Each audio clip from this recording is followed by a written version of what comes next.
It takes a village to raise a child. We've all heard that phrase, right? But here's what nobody talks about. What if you don't have a village? When the family you were supposed to be your support network live interstate or overseas. When the friendship shifted after you had children and you're not sure where you fit anymore. When you're in a new town and you don't know anyone. When you're looking and doing this as a single parent without a partner to share that weight with. When you look around and genuinely can't identify who your village is. That loneliness, that specific isolation of parenting without adequate support is one of the most common and least talked about experiences in modern parenting. And in 15 years nearly of working with families, I've seen it affect parents across every background, every income level, and every circumstance. Look, today I want to honestly talk about how to build that village. Not the Instagram version where everyone is spontaneously warm and available. The real version that takes intention, vulnerability, and time. But it's absolutely possible at the same time. Stay to the end because I've got a free printable resource guide in the description with specific Australian services and supports that can help your village. Let's get into it. So before we talk about building anything, I want to acknowledge something. The fact that you're watching this video probably means you're in a place where you feel the absence of support acutely. And that is genuinely hard. Parenting is not designed to be done alone. Across human history, it has always been done in community, extended families, close-knit neighborhoods, tribes. The modern nuclear family, 2 adults, maybe 1, raising children in isolation from extended community is historically unusual and genuinely hard. So if you're struggling with isolation, that's not a personal failure. It's a structural problem with how modern life is set up. And acknowledging that, removing the self-blame and understanding the real context is actually the first step towards changing it. You deserve support. Your child deserves a community around them. And building that, it's not weakness, it is wisdom. So the first practical step, and this might sound simple, but most people skip it. Get honest and specific about what you actually need. Not a vague sense that you need more support. Specific things. Do you need practical help? Someone to take your child for a few hours so you can rest, work, or just breathe. Someone to help with meals during a hard period. Someone to do a school pickup when you're stuck. Do you need emotional support? Someone you can be completely honest about how hard it's been. Someone who won't minimize your experience or tell you that it gets easier without sitting with you through the hard part first. Do you need community for your child? Friendships and social connections so they can have other children and adults in their world apart from you? Do you need professional support? A maternal child health nurse maybe?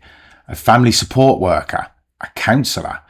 Sometimes what looks like a village problem is also a mental health problem. And professional support is not a last resort. It's often the most important first step. Knowing specifically what you need can help you go looking in the right direction rather than just hoping that something turns up. So when we talk about building a village, it can often feel like we're starting from nothing, which it can be overwhelming. But there are things around you, if you know where to look, that already exist. In Australia, maternal and child health services are free and available to every family with a child under school age. These services don't just check your child's development. They connect you with local parenting groups, play groups, and family support services. If you haven't accessed yours yet, try starting there. Libraries too. They also run free storytime sessions for young children in almost every suburb and regional town in Australia. These are not just great for children though. They're some of the best places to meet other parents in similar life stages because you're all there for the same reason, and the format, it gives you something to talk about. Neighbourhood centres, community centres and family resource centres often run free or low-cost parenting programmes, play groups and family events. These exist specifically to build the kind of community that you're looking for. Finally, or as well, your local childcare centre or school that your child attends. The other parents there are the most natural starting point for your village because your children already have a connection. Just a simple conversation at pick up or drop off can be the beginning of something that lasts years. Now, I want to say something that I think needs saying. Online community counts. It's real and it matters. I've watched parents dismiss their online connections as not real support, while simultaneously those online communities are the only place they feel genuinely understood and less alone. That's real support. The medium doesn't determine the value. Australian parenting Facebook groups, both national ones and hyper-local suburb or town-specific ones, can be genuinely valuable resources of practical help, local recommendations and connections too. Peanut is an app specifically designed for mothers to connect with others nearby. Reddit parenting communities too offer anonymous spaces to be honest about the hard stuff. The goal over time is to convert some of these online connections into in-person ones. But as a starting point, as an ongoing supplement, online community is a legitimate village. Okay, so here's something that might reframe how you approach this. Research on adult friendship formation shows that the most single important factor is repeated, unplanned interactions. Seeing the same people regularly in shared spaces over time. See, this is why friendships happen so naturally at school and universities. You see the same people constantly without having to deliberately arrange it. As adults with young children, we lose those automatic structures, which means we have to be more intentional about creating them. The practical application. Go to the same play group, park, library session, or community event and go regularly. Not once, every week. That parent you noticed the first time becomes more familiar the second time.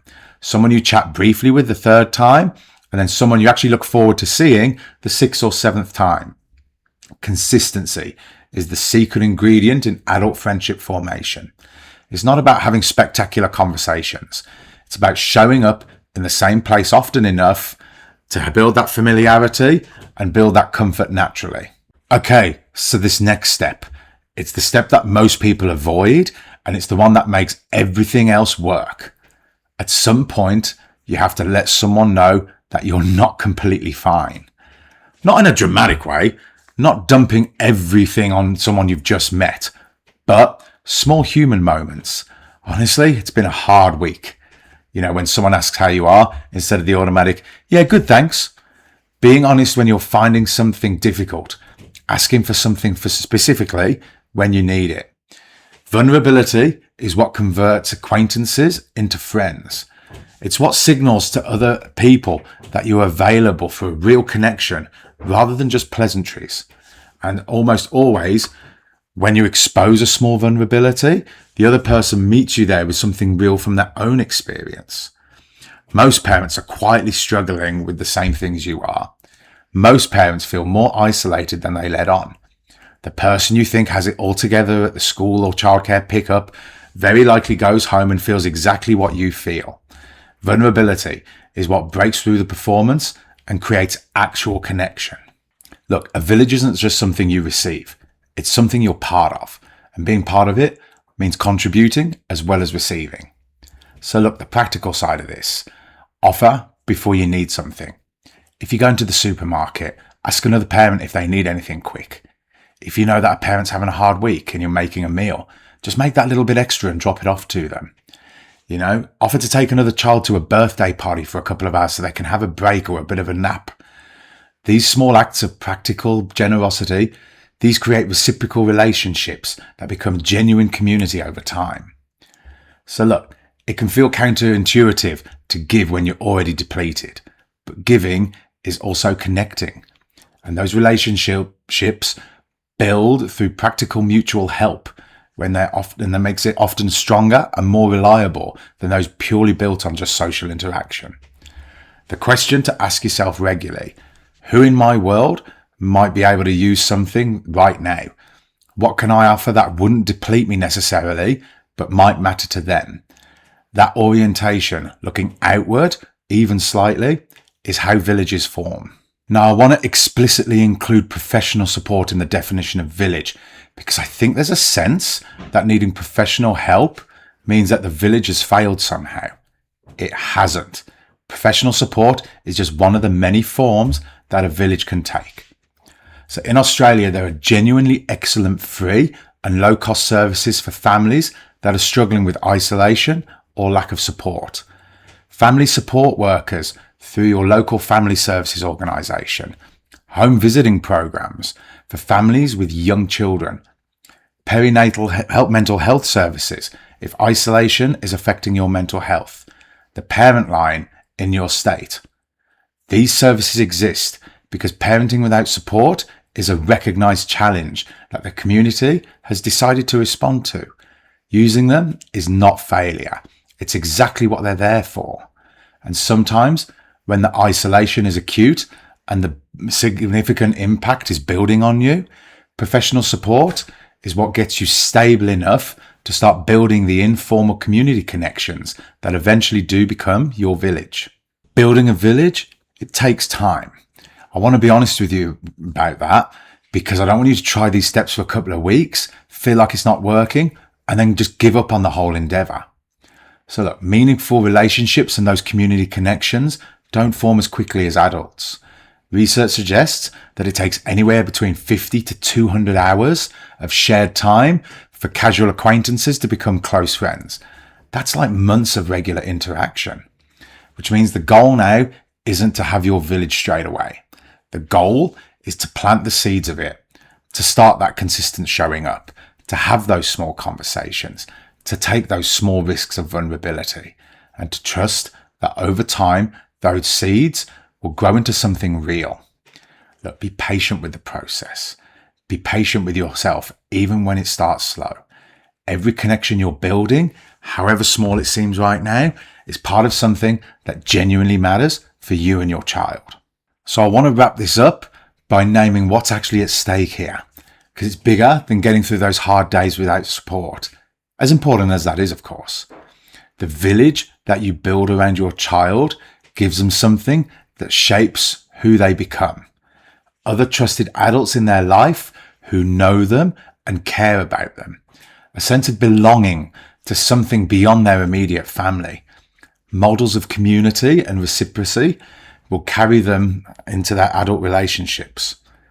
Research on resilience in children consistently identifies one of the strongest protective factors is having at least one secure relationship with a caring adult outside the immediate family. Your village provides that. It's not a luxury. It's one of the most important things you can give your child. And for you, a parent, even a few genuine connections, even a small but real community, the research on parental well-being is clear. Social support is one of the strongest predictors of parental mental health and positive parenting outcomes. Building your village is looking after yourself, and looking after yourself is looking after your child. If you're watching this in a moment of feeling genuinely alone in your community, I want you to know that what you are feeling is real, it's valid, and it's not permanent. The village you need is buildable. It takes time and intention and courage, but it is absolutely waiting there to be built. The free printable resource guide I mentioned before is in the description below. Australian specific services, apps and resources to help you find your starting points. Please use it. And look, if this video spoke to you, it was something that you're going through right now, drop a comment below. You might be surprised how many other parents are watching this and feeling exactly how you feel. Sometimes the beginning of a village can be in the comment section. Look, if this helped you, please hit subscribe. Or if you know other people who are in a similar position, please share this video with them as well. And look, I've got so much more coming, okay? So keep posted and keep an eye out for what's coming up next. And as always, don't forget, let's all walk in love and peace.